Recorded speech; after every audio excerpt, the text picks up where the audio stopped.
Hey, what's up everyone? Welcome back to the channel. अहिले म office जाँदैछु and I thought why not take you guys along for the ride. अनि अहिले मौसम पनि एकदमै चिसो भइरहेको छ.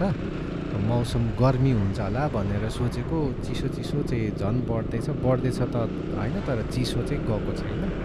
अनि पानी पनि पर्नु खोजिरहेछ तर पानी पनि परेको छैन. सो ठुलो धुवाहरू छ, चिसो छ. अनि यो समयमा धेरै बिरामीको केसेसहरू पनि सुनिरहेको छु. मेरै आफ्नै चिनेका कतिजनाहरू पनि बिरामी हुनुभएको छ.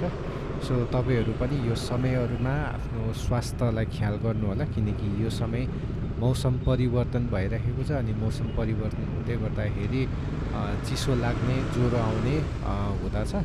मलाई पनि चिसो लाग्ला जस्तै भइरहेको थियो तर मैले त्यसलाई जितिदिएँ.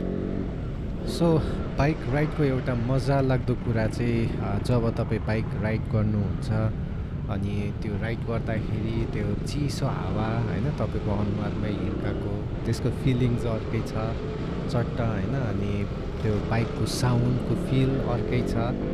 अनि चट्ट रेभ गरेर हैन चट्ट बटारेर अरूलाई ओभरटेक हान्नुको फेरि त्यसको मजै बेग्लै छ. So it's kind of therapy भनौँ न हैन.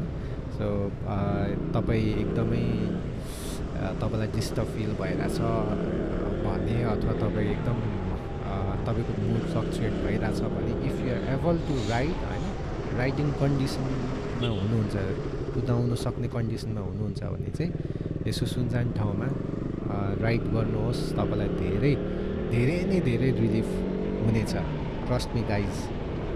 सो अफिस जाँदा आउँदा प्राय बाइक राइड गरेरै म जाने आउने गर्छु कारण मसँग यही मात्रै साधन छ है.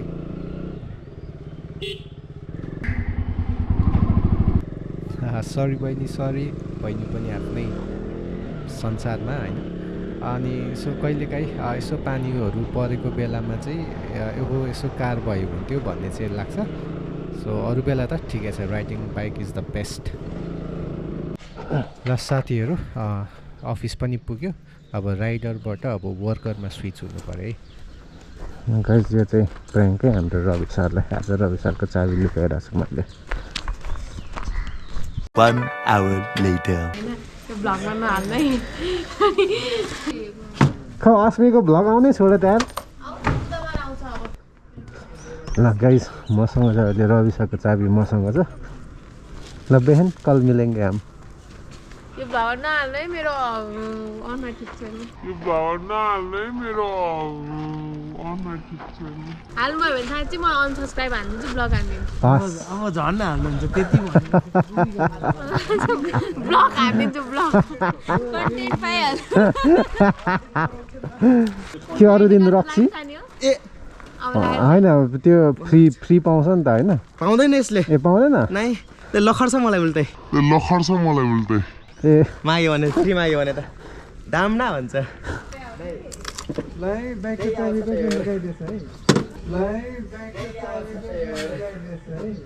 बाइकको चाबी बाइकमै थियो बाइकमै थियो र झरेको छ कि हेर्नु त. हो र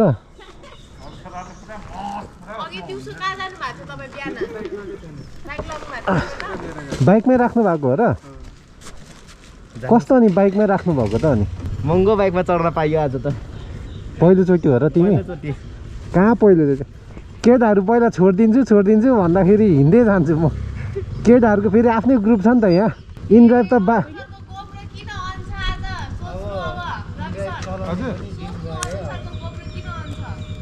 होइन म त जहिले जानेलाई म अन गर्छु त. हो र.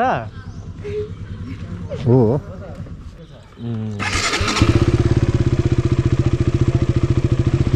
पाउनुभयो त अनि.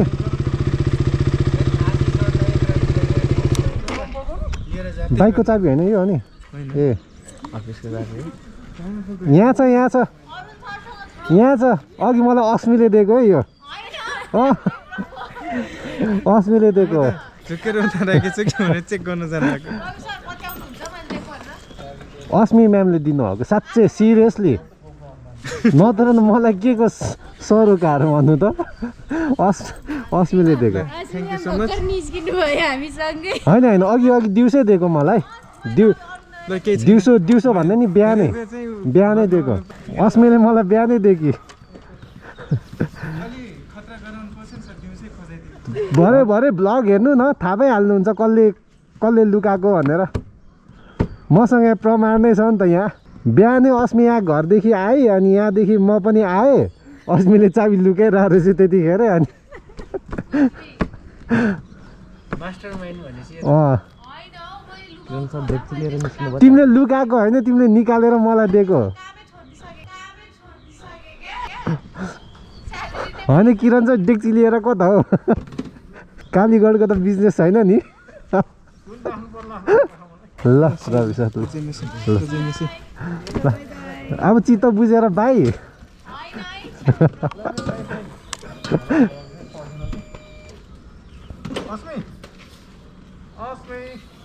अस्मिता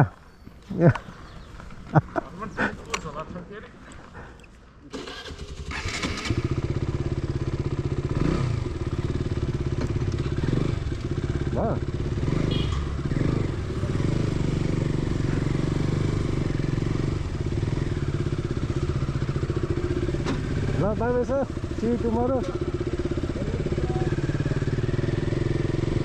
ल त guys this is it for today अनि सबैजनालाई धन्यवाद यो भिडियोमा मेरो ब्लगमा जोइन हुनुभएकोमा बस्यो भने घोडामा बस्यो जस्तो हुन्छ हो र घोडामा बस्दा कस्तो हुन्छ घोडामा बस्यो भने पुरै सबैजना तल तल आफू आकाशको मान्छे जस्तो लाग्छ क्या ए हो ल त साथी हो मेरो च्यानललाई सब्सक्राइब गर्न नबिर्सिनु होला र त्यो बेल नोटिफिकेसनलाई पनि तपाईँले क्लिक गरिदिनु होला भन्दै कमेन्ट्स पनि गर्नु होला र यो भिडियोलाई पनि लाइक गर्नु होला भन्दै see you on next blog stay safe by